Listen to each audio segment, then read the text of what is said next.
BJP अध्यक्ष अमित शाह ने Bharatiya Janata party की बैठक में कांग्रेस पार्टी पर निशाना साधा है। हमारे साथ कांग्रेस के वरिष्ठ नेता राशिद अल्वी साहब हैं।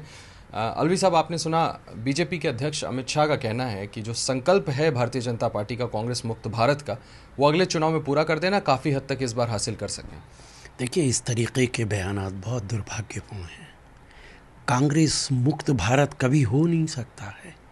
जो 100 साल से ज़्यादा की इस देश को आज़ादी कराने की लड़ाई है, वो कांग्रेस पार्टी ने लड़ी है, बीजेपी ने नहीं लड़ी है। भारतीय जनता पार्टी किसी अपने पूर्वजों के नाम बताए जिन्होंने इस देश की आज़ादी की लड़ाई लड़ी है। इतिहास के पन्ने भरे हुए हैं उन शहीदों से, उन लड़ाई लड़ने वाले लोगों से, फ्रीडम फाइटर से, जो कांग्रेस के झंडे के नीचे रहकर इस देश की लड़ाई लड़ी आज़ादी की। आज वो कांग्रेस मुक्त भारत की बात करते। उनका उद्देश्य है, मकसद है कि कांग्रेस मुक्त भारत हो। हमारा मकसद है गरीबी मुक्त भारत हो। हमारा मकसद है भ्रष्टाचार मुक्त भारत हो।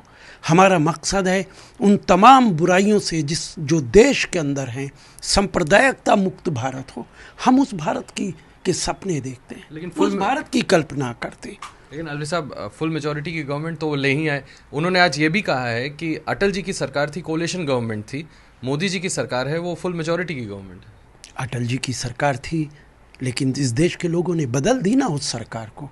10 साल उसके बाद हमारी सरकार रही है। हमने कभी नहीं कहा कि बीजेपी मुक्त भारत चाहिए। हमने हमेशा कहा है सांप्रदायिकता मुक्त भारत चाहिए। ऐसा भारत चाहिए जिसमें हर आदमी खुश हो। जो कुछ उन्होंने कहा है ये दुर्भाग्यपूर्ण है। राजनाथ जी ने कहा है, देश के होम मिनिस्टर हैं, कि कांग्रेस के पास न नीति है न काडर है।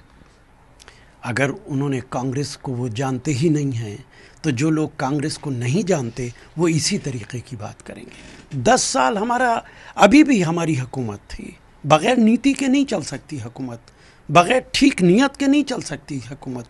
अभी भारतीय जनता पार्टी की सरकार को बने हुए 3 महीने नहीं हुए हैं और सत्ता के इतने नशे में डूबे हुए हैं कि 3 महीने में इस तरीके की बातें करने लगे। देश के लोगों को ये बातें पसंद नहीं आती हैं। देश की संस्कृति अलग है, देश का विचार अलग है, देश की सोच अलग है। इस तरीके की बातें अगर कोई नेता करता है तो वो सिर्फ घमंड में चूर होकर ही कर सकता है, जो देश के लोग बर्दाश्त नहीं करते। शुक्रिया हमसे बात करने के लिए राशिद अल्वी साहब, जिनका कहना है कि बीजेपी नेताओं का बयान एक तरह से घमंड में चूर होकर के आ रहा है और जिस तरह के बयान अमित शाह ने दिए हैं वो काफ़ी दुर्भाग्यपूर्ण है। कैमरामैन राजेश के साथ आशीष कुमार सिंह, एबीपी न्यूज़, दिल्ली।